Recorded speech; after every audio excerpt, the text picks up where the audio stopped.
In a small, quiet American town, there was a man everyone thought they knew.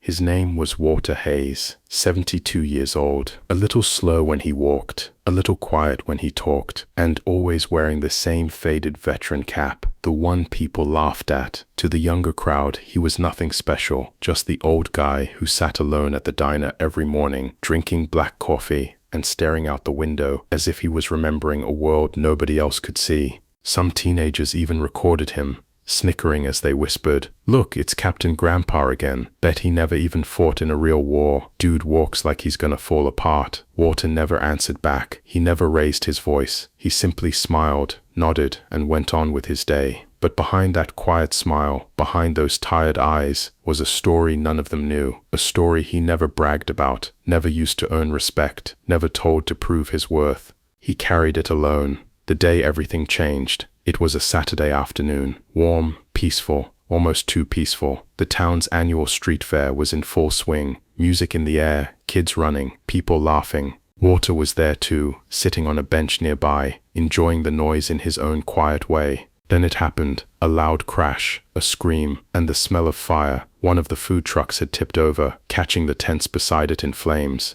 Within seconds, smoke engulfed the street. People panicked. They ran in every direction. Someone shouted, "Call 911." Another cried, "There are kids inside the tent." But in chaos like that, seconds felt like hours, and fear froze everyone. Everyone, except one man. Walter Hayes stood up, stronger and faster than anyone thought possible. And in that moment, something old inside him woke up. That calm, sharp focus, that only men who faced real war ever understand. He moved through the smoke with certainty, his voice suddenly firm. "You get water. You call emergency services. The rest of you keep the crowd back." People listened. They didn't know why, but something in his voice felt unshakable. Then he rushed straight toward the flames, into the fire. Inside the burning tent, 2 children were trapped under a fallen metal frame. The heat was unbearable.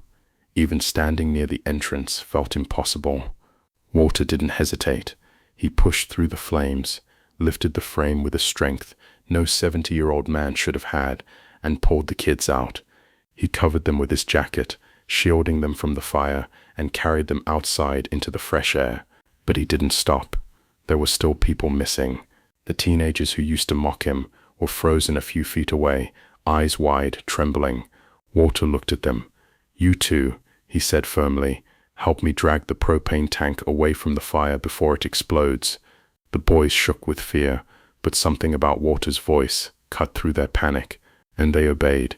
Together, they pulled the heavy tank far enough to prevent a huge explosion.